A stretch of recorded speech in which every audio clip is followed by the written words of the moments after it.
Hoy conversamos con Alex Kassab, exitoso emprendedor latinoamericano en Estados Unidos, que nos va a enseñar cómo es eso de lanzarse a construir un negocio en la tierra del tío Sam. Esto es Masters del E-Commerce. Saludamos a toda la comunidad de Shopify en español. Hoy estamos con un súper entrevistado. Alex, qué ganas teníamos de tenerte con nosotros. ¿Cómo estás? ¿Cómo te encuentras? Muy bien, Frank. Un honor estar aquí. Gracias por la invitación. Oye, y un lujazo nosotros tenerte. Alex Kassab, se pronuncia así, Kassab, ¿no? ASAP. Ujú. Oye, es un ejemplo de emprendimiento latino en Estados Unidos, que se dice fácil, pero es tremenda cosa, ¿no? Vamos a empezar por ahí. ¿Por qué emprender en USA siendo latino? ¿Por qué emprender en Estados Unidos? ¿Sigue aquello de una visa para un sueño o eso ya no es tan así? Supieses que el proceso no fue tan planificado como pareciera. De hecho, yo nací y crecí en Venezuela, igual que tú. Y desde muy pequeño siempre me gustaba Estados Unidos. No sé si era por el fan al béisbol o si pasión por la tecnología, pero se me da la oportunidad de salir de Venezuela en el 2007 y voy a Chile, no a Estados Unidos, con una multinacional. Y estando en Chile, me llama mi mamá que rehizo su vida, estaba en Estados Unidos, habían recién mudado a Estados Unidos, y me llama y me dice, mira Alex, me convertí en emprendedora. Yo, ¿cómo es eso? Me dice, compré $2,000 de una empresa de marketing multinivel en productos de suplementos y vitaminas. Y yo, bueno, vamos a ver qué va a pasar, ¿no? En 6 meses luego le pregunto a mi mamá, mamá, ¿cómo va ese emprendimiento? Me dice, he vendido 2 suplementos. Obviamente Uf. ahí me volví loco y dije, mira, ¿sabes qué? Déjame ver cómo ayudo. Busqué cómo vender en Estados Unidos en Google. Y ahí fue donde básicamente empecé todo el tema y le dije, mamá, mira, vamos a mandar estas cosas a unos warehouses, unas cosas a través de Amazon. Y resulta que empezó a vender tanto que se fue todo el stock y le dije a mi mamá, mamá, compra más. Y a partir de ahí empezó como que, ok, como que tengo que ir a Estados Unidos porque las cosas están funcionando. Esto fue en el 2009. Y Ujú. a partir de ahí empecé a planificar de cierta manera mi carrera en el mundo corporativo para que me llevara hacia allá y poder obviamente seguir ejerciendo en temas de emprendimiento. Entonces, ¿cómo es emprender en Estados Unidos? Fue más o menos así, pero así más o menos fue que llegué a estar aquí en Estados Unidos donde estoy hoy en día. Oye, Alex, pero tu recorrido ha sido meteórico ahí en Estados Unidos, ¿no? Porque has tenido un par de emprendimientos, VitaBox y helados Morelia, paletas Morelia, que te ha ido súper bien. Estamos hablando de que estás facturando por arriba de las 6 cifras, ¿no? Sí, bueno, de hecho, para más o menos conectarte hacia justamente a eso, el proceso mío para llegar fue, cuando estaba en Chile, intenté buscar la manera, de hecho fui a Panamá inicialmente, después logro negociar mi llegada a Estados Unidos. Haciendo todas Este, esas vueltas que hacemos los latinos para entrar ahí en la casa del tío Sam, ¿no? Porque, sí, sí, y de hecho tuve bastante suerte. Mi proceso fue bastante sencillo, se podría decir, porque logré negociar mi movida hacia los Estados Unidos con trabajo. Entonces es una ventaja versus otras personas. Y ahí fue donde o sea, empezó a tener muchísimo más auge el negocio, en este caso VitaBox, que fue la compañía de suplementos. La parte de mi mamá se evoluciona, empezamos a comprar muchísimas más marcas, obviamente yo me independizo y era cómico porque yo tenía mi trabajo de 9 a 5 de la tarde y después de 5 a 7 de la noche hacía órdenes de compra, hacía todas esas cosas y después de wow. 9 a 1 de la mañana era haciendo etiquetas, imprimiendo etiquetas, haciendo todos los empaques para poder obviamente entregarlos obviamente en el warehouse, ¿no? Y esa vaivén hace que cree VitaBox, que fue la primera marca que me mencionaste. Esa marca estaba vendiendo 7 figuras antes de venderla posteriormente en el 2018. De hecho, gracias a esa compañía, yo me sponsoré mi propia visa, o sea, tuvo bastantes beneficios, aprendo el mundo de Shopify, el mundo de Amazon, el mundo de e-commerce global, influencer, etcétera. Y como mencionaste el punto de Morelia, Morelia fue de hecho todavía es un concepto de heladería que gracias a las conexiones que hice en el mundo corporativo, fundamos eso en el 2015 y es un negocio completamente diferente que también está por arriba de las 7 figuras. Oye, Alex, ¿cómo fue la recepción del mercado en Estados Unidos? Mira, es fascinante, es otra cultura. Yo Hay, tenía hay mucha brecha, ¿no? O sea, sí hay un shock cultural ahí, ¿no? sí, 100%. Y yo creo que lo hay en todos lados, ¿no? Te comenté inicialmente que estuve en Chile, estuve en Panamá, este, Yo creo que cada país, cada ciudad, sobre todo aquí en Estados Unidos es un país, pero realmente es diferente Arkansas que Miami y que Boston y que California, ¿no? Entonces, yo tuve el beneficio de poder tener dos experiencias en una, ¿no? Porque tenía la parte corporativa cuando estaba en la multinacional. Entonces me sentaba desde el punto de vista corporativo, quizás con los Amazon, con los Costco, a nivel corporativo, decir, mira, qué iniciativas vamos a estar haciendo. Y después el punto de vista emprendedor, ¿no? Entonces, nada, es interesante porque son diferentes needs, son diferentes cosas que se hacen, la vida es diferente en eso, pero es súper bueno porque me da las dos perspectivas al mismo tiempo, ¿no?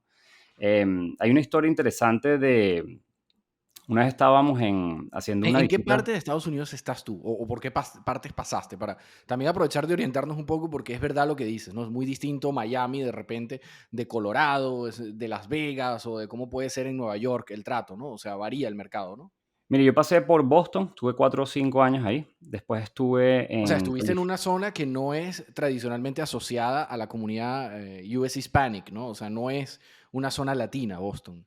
Tiene, pero no es latino, no es Miami. Hoy en día estoy en Miami, hoy en día vivo en Miami los últimos casi 7 años y estuve 6 meses en California también, en San Francisco, por temas. Y cada uno tiene diferentes idiomas, inclusive con Chile, ¿no? Y Ujú. yo creo que ese shock cultural que a uno le pasa, ¿no? Es por diferencias que uno tiene, ¿no? Y yo creo que al mismo tiempo tiene uno que tener la actitud, cualquier persona que vaya a cualquier sitio, es tener una actitud de ir a aprender, de no ir a implementar su propia cultura, de ir a decir, ¿sabes qué? Déjame ver con curiosidad esto, porque estas cosas funcionan como funcionan.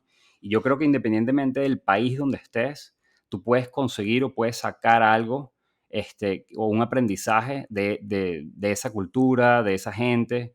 Y yo creo que en mi experiencia, mientras más uno vaya abierto como a aprender o con esa perspectiva de, le llaman así, como mira qué fascinante esto, De es sorprenderse, muchísimo de más dejarse enriquecedor, sorprender, ¿no? dejarse sorprender, es mucho más enriquecedora la experiencia. Y siempre vas a Alex, sacar algo, ¿no? ¿tú crees que al latino le cuesta eso de repente? O sea, somos sociedades que estamos muy preconstruidas, muy encajonadas.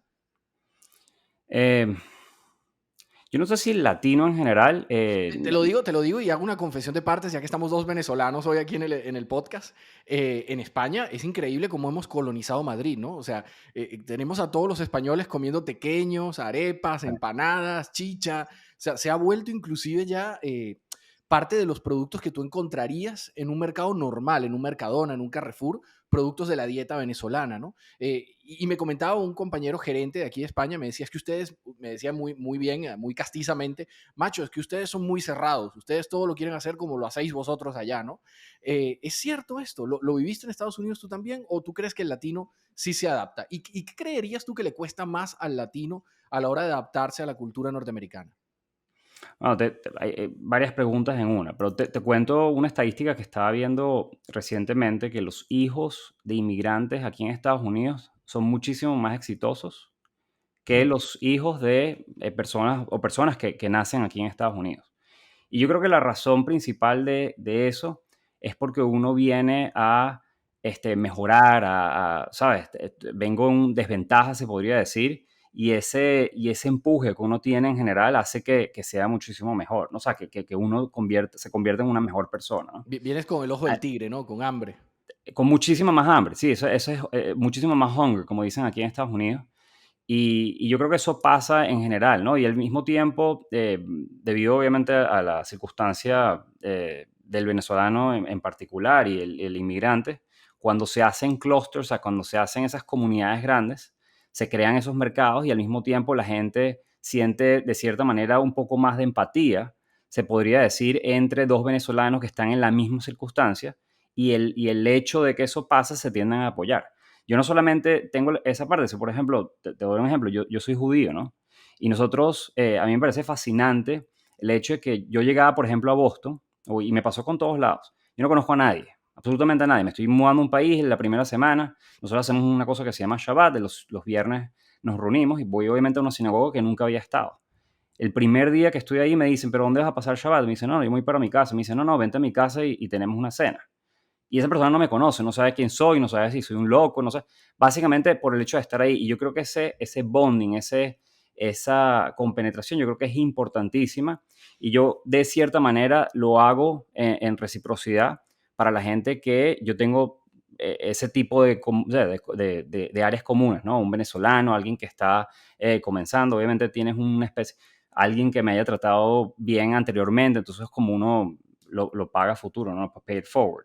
Entonces sí pasan ese tipo de cosas y mientras más comunidad hay es muchísimo más sencillo. Inclusive no tiene que ser venezolano, judío, sino más bien gente que está en la misma situación, donde hay ese elemento, elemento que comparten, que es común y que hace que se forme esa empatía Esa, para esa trabajar juntos, necesidad de ¿no? echar para adelante, ¿no? O sea, la gente Correcto. que está en la misma nota, que está en la misma onda de progresar, de darle duro a la vida.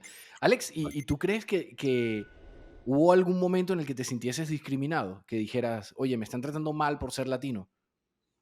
Mira, yo creo que siempre existe. O sea, y te puedo dar obviamente muchísimos ejemplos. Yo creo que eh, va a existir, o sea, es importante que uno entienda que siempre, independientemente de que seas la persona más average, promedio que existe, siempre vas a tener, no sé, a mí me gusta squash, ¿no? Es un deporte de raqueta que es súper, siempre vas a tener algo que está en la minoría y eso de cierta manera puede ser que por estar en la minoría, el promedio te termine discriminando sin saberlo y hay veces obviamente que son maneras obvias, ¿no? Y ahí es donde entra el punto mío que es un tema de actitud, ¿no? Es decir, ok, está bien, esto me está pasando, yo puedo sentirme víctima y entonces decir, mira, ¿sabes qué? Voy a ser víctima de este proceso o decir, ¿sabes qué? ¿Qué puedo aprender yo de esto para overcome, para Para mejorar superarlo. y para que no sea un impedimento hacia el objetivo, hacia lo que uno está tratando de hacer? A mí me llamó la atención muchísimo cuando llegué a esta multinacional en Boston. Me preguntaron el primer día, mira, Alex, ¿quieres ser parte del club latino? Y yo, ¿cómo que un club latino? Me dice, sí, un club latino. Entonces al principio dije que no, porque dije, ¿por qué me voy a poner yo una etiqueta recién llegado? O sea, no, es que yo soy Ujú. latino, es que yo soy latino. Obviamente saben por mi idioma, por el lenguaje, pero no quiero etiquetarme yo mismo, ¿no? Y después entendí, dije, ¿sabes qué? Si yo participo, quizás puedo educar a las personas que no conocen mi cultura o la cultura obviamente en este caso latinoamericana y de hacerlo más bonito, ¿no? De hacerlo más apreciable y que disminuyan ese tipo de barreras. Entonces, después, al final estuve metido, pero yo creo que tiene que ver un poco con la actitud que uno tiene. Obviamente hay cosas que son un poco más fuertes y ya entra racismo y ese tipo de cosas, pero estoy hablando en general discriminación desde, ¿sabes? Sin querer que Sí, uno recibe, ¿no? sí, sí, el trato, el automáticamente trato que recibe el extranjero, ¿no? Cuando está en un país que no es el de él. Que no necesariamente a veces se hace con maldad, sino que, bueno, a veces simplemente fluye, pues, porque eres distinto, ¿no? Es lo que decías tú, eres minoría. Lo del squash me encantó el ejemplo porque además sé que tú fuiste profesional del squash, ¿no? Oye, me estás echando muchas flores en este podcast y te agradezco mucho. Sí, fui profesional, a mí me encantaba siempre hacer, no sé, me encantó ese deporte, es un deporte, es como el ajedrez Del del tenis. ejercicio, o sea, es un deporte súper interesante y de hecho me llevó a visitar muchísimos países, de ahí el amor como para salir de Venezuela y explorar más cosas. Pero sí, es un deporte nicho, de hecho es bastante similar a todo lo que tiene que ver con e-commerce, porque en vez de decir, mira, voy a ser el campeón de tenis, no, me enfoqué en mi nicho, pero eso sí, soy el mejor, ¿no? Entonces, nada, muchísimos aprendizajes con eso y es un deporte que quiero muchísimo, hasta el día de hoy sigo estando activo. Alex, entonces tú eres defensor acérrimo de esa frase de es mejor ser cabeza de ratón que cola de león, ¿no? Ah. ¿O no? No sé. Depende, porque yo creo que la actitud, o sea, a veces uno piensa, a mí me gustaría tener esa compañía gigantesca, no sé qué, no, pero yo sí yo creo que es muchísimo mejor, sobre todo, yo creo que cada quien está construido diferente. Yo creo que lo más importante, más de decir, sí, este es mejor, yo creo que es entender tus habilidades realmente dónde están, ¿no? Y en mi caso particular, sí, yo prefiero tener ownership, por eso estamos vendiendo paletas aquí en Estados Unidos y es un nicho bastante pequeño, pero al mismo tiempo es grande porque es parte del nicho de helados, ¿no? Para mis fortalezas, mis debilidades, mi persona, para mí es muchísimo mejor eso. Alex, hay una cosa genial que me llama mucho la atención de Paletas Morelia, ¿no? Es que suena mexicano, pero tú no eres mexicano, ¿no? ¿Cómo, de dónde salió eso? O sea, ¿hay un socio mexicano ahí? ¿Simplemente te dio nota y te fuiste por ese lado? Además, inclusive creo que es una Catrina el logo, ¿no? Es la muñequita esta, la calavera. Sí, de hecho, te cuento, no hay ni un solo mexicano, pero Morelia, y como perspectiva, esto lo construimos 5 personas que trabajaban conmigo anteriormente, y para mí eso es una de las cosas más importantes, el legado de, mira, todas estas cosas que tú hiciste en la multinacional, de cierta manera te llaman, te dicen, mira, vamos a ser parte de este equipo, y para eso fue muy bonito, ¿no? No hay ni un solo venezolano, de hecho somos 4 venezolanos y un argentino, y la razón que le pusimos Morelia es porque para Michoacán es un estado en México, es donde se dice que las paletas nacieron y nosotros queríamos pagar tributo a eso. De hecho, si tú vas a una de las tiendas, aparece todo lo que tiene que ver con Morelia, el acueducto, la Catrina no sé si vieron a los que están escuchando, la película Coco, conmemora el Día de los Muertos, Sí, es uno de pero los es grandes símbolos de México a nivel internacional ya. correcto, y de hecho nosotros queríamos pagar tributo porque de hecho nos encanta la cultura, nos encanta todo, y la gente, muchísima gente que va a la tienda es cómico porque piensa que la tienda es mexicana, pero no es así. La tienda está inspirada en México, más está construida aquí en Miami, por Oye, latinos. Alex, ¿y cómo fue conseguir financiamiento para eso? Vamos a hablar de tu historia, pero también de una perspectiva general para cualquier emprendedor. ¿Cómo puede más o menos conseguir apoyo financiero en Estados Unidos?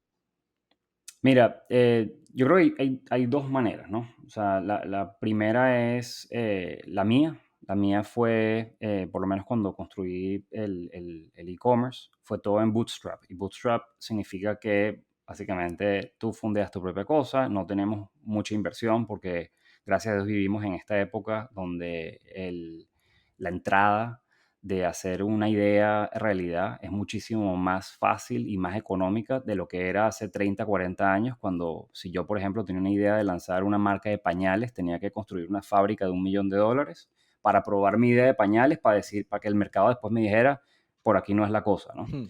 Hoy en día con, no sé, $29 pagas tu suscripción de Shopify, haces un modelo de negociación con un proveedor y con poco dinero, no diría con eso, pero con poco dinero tienes tu lanzamiento.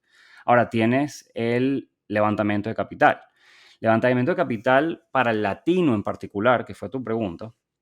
Hay hoy en día muchísimos fondos. Por ejemplo, hay uno que se llama el Latino Founders Fund de Google, que acaban de dar 5 millones de dólares para 50 emprendedores, que te dan $100,000 por emprendedor, sin ningún tipo de equity, para que tú desarrolles tu empresa, en este caso de tecnología, ¿no? Para que entienda una persona que nos esté escuchando y de repente no sepa mucho de esto, sin ningún tipo de equity, te refieres a que Google no se queda con propiedad de la empresa, ¿no? Es decir, con ningún tipo de acción dentro de la empresa. Ellos te dan, es un soporte. Mira, aquí tienes $100,000 para que desarrolles tu idea y no te pido absolutamente nada a cambio.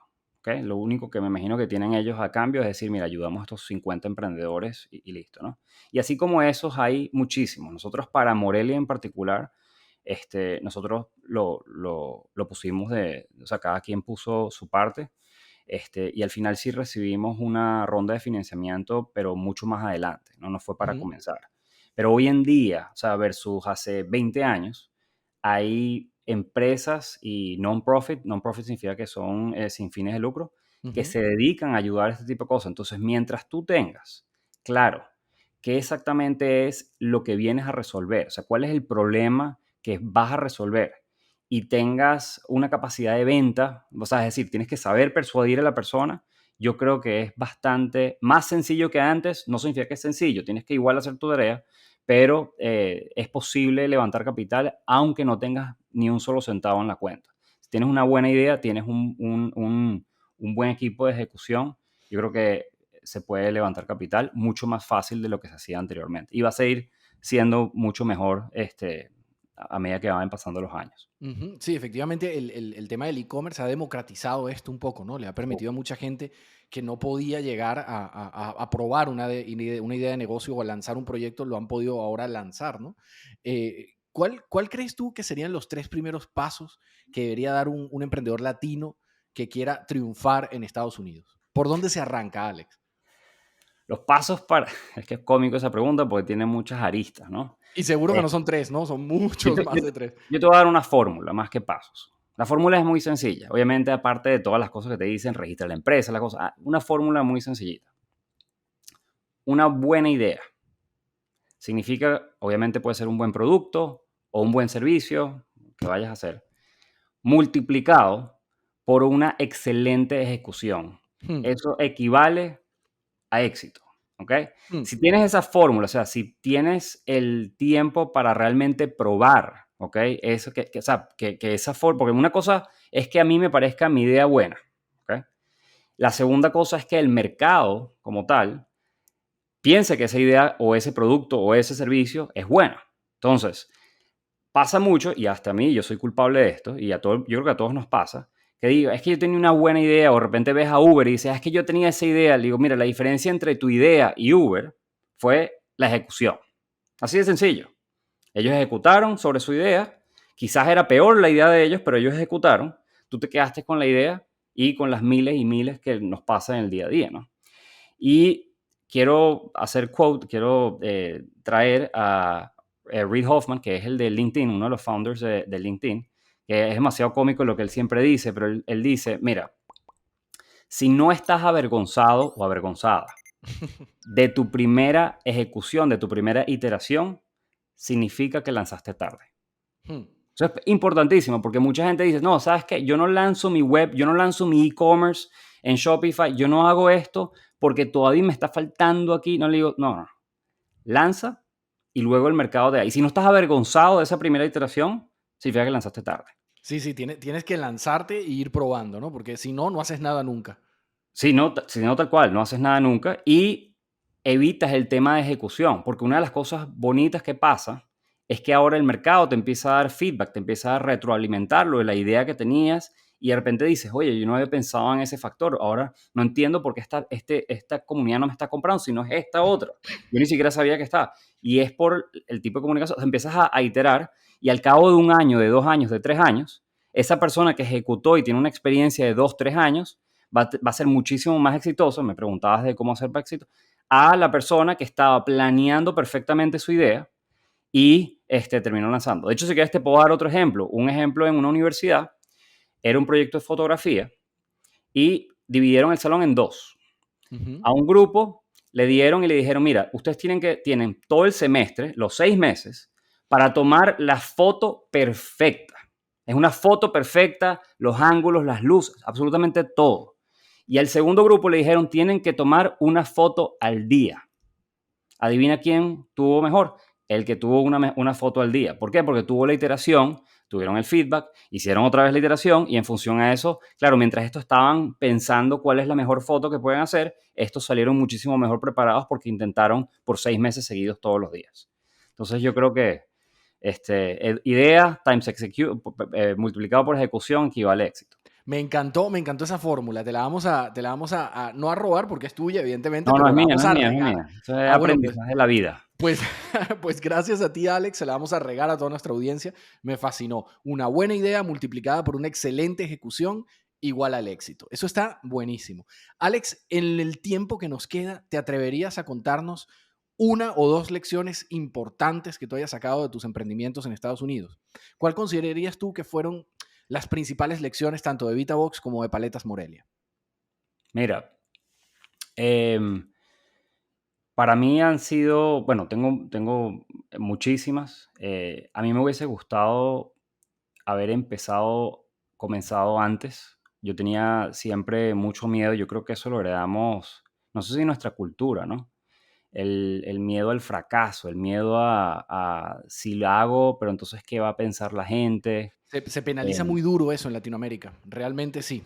Hay mucho pavor a que te critiquen. y a uno mismo, ¿no? Yo creo que, porque al final si te pones a ver, nosotros teníamos la manera que nos educaron, o sea, si no sacabas 20, entonces no, o sea, era calificación de lo tienes bien, eres bueno, si lo tienes malo, entonces básicamente no pasas y tiene una serie de consecuencias, ¿no? Y obviamente eso, de cierta manera, nosotros lo arrastramos y está siempre ahí en el subconsciente. Entonces, eh, a nosotros no, a mí me hubiese gustado empezar VitaVox y todo esto, la formalidad que le di a la compañía. Al principio te comenté que empecé con mi mamá y esto lo hacía medio a side hustle. A mí me hubiese encantado renunciar cuando ya inclusive me estaba dando más VitaVox que lo que me daba la multinacional. Pero por el miedo a, ¿sabes qué? No me siento seguro de que realmente esto lo voy a poder sustentar y en mí, ¿no? Eso yo creo que hubiese sido una de las cosas y yo creo que es importante confiar en uno mismo, saber cuáles son las destrezas que uno tiene y aventarse, ¿no? Porque una de las cosas que yo creo que no hice, yo no creo en los fracasos, yo creo en los aprendizajes, ¿no? Si tú fracasas, para mí fracasar equivale a aprendizaje. Si no fracasas, significa que nunca intentaste, pero si fracasas, son aprendizajes que te funcionan para la próxima iteración porque ahora la tienes en el disco duro, ¿no? No, no se Entonces, puede equivocar quien no arriesga, ¿no? no se puede equivocar quien no arriesga. Haber emigrado, haber hecho, o sea, tener esas, cuando uno sabe que tiene eso en la, o sea, como dicen aquí el gut, así como en el pecho, dices, sabes que esto yo estoy seguro que esto va a funcionar, pero de cierta manera no te atreves, es decir, sabes que lo estoy sintiendo, déjame hacerlo, porque por algo estoy sintiendo esto, ¿no? Y tener un poco más de confianza en uno mismo, yo diría que es el número uno.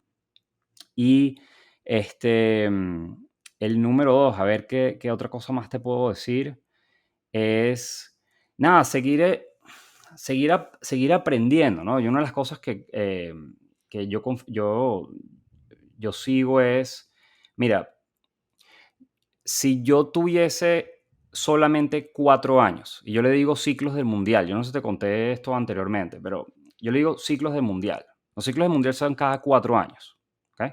Entonces, cada 4 años yo tengo que tener o sea, tengo pocos ciclos después de que nosotros nos graduamos y empezamos a estar en trabajo. Entonces yo digo, ok, tengo nada más, no sé, 10 ciclos, que son 40 años. Voy a hacer que ese tiempo que tengo sea aprovechado al máximo. Y para mí, aprovechado al máximo que sea que tenga el delta de aprendizaje lo más amplio posible durante ese tiempo. Entonces, ahora yo lo que hago es que digo, ok, Paletas Morelia va a ser un ciclo de 4 años, donde no vamos a tener nada, cero, no tenemos idea, no tenemos absolutamente nada. Y voy a llegarlo en 4 años a esto. Ese delta es el aprendizaje que yo estoy teniendo. Y a partir de ahí digo, ok, ¿qué fue lo que aprendí, lo que no aprendí? Y a partir de ahora lanzo mi otro ciclo, ¿no? Y para mí eso es una de las cosas que yo he aprendido donde me siento muchísimo más emocionado porque ahora, en vez de decir, mira, estoy empezando este negocio y va a tardar no sabemos cuánto, yo automáticamente lo mato, así sea virtualmente, en 4 años, porque o sea, básicamente digo, mira, yo sé que esto se va a morir en 4 años, aunque no sea verdad. Mentalmente se está muriendo en 4 años, por ende mis aprendizajes son muchísimo más rápidos y al mismo tiempo disfruto más el proceso. Y ese era el Mm. último tres, te voy a decir el tercero. No existe meta, o sea, la meta, la cosa, olvídate de la meta que es el fin y el gol de lo que estás haciendo. Realmente es el proceso, es el día a día lo que uno extraña al final. Yo te voy a decir, cuando yo empecé VitaVox, yo quería hacer $1.000.000. Esa era mi meta. Yo quería llegar a hacer $1.000.000.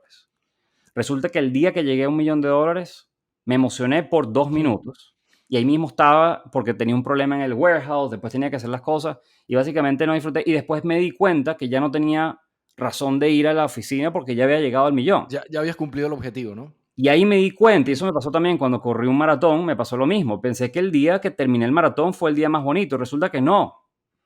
El día más bonito fue el entrenamiento y la persona que yo me convertí después de terminar el maratón. El despertarse en la mañana, el ir a correr aunque no querías ir a correr, el saber que inclusive tus pensamientos te están saboteando y you're showing up y estás ahí en la mañana, aunque tú sabes que tú prefieres estar durmiendo. Y eso mismo pasaba con el tema del mío. O sea, yo estoy ahí haciendo la oficina y después cuando llegué a ese punto, inclusive hoy en día, ¿no? Yo vendí esa compañía hace 3 años, 4 años, los días más bonitos no fue cuando la vendí o cuando llegué al millón. Los días más bonitos eran todo el aprendizaje de las cositas que estaban pasando y mientras con mi equipo y con mis cosas, eso es lo más bonito. Entonces, lo más bonito está pasando en este momento.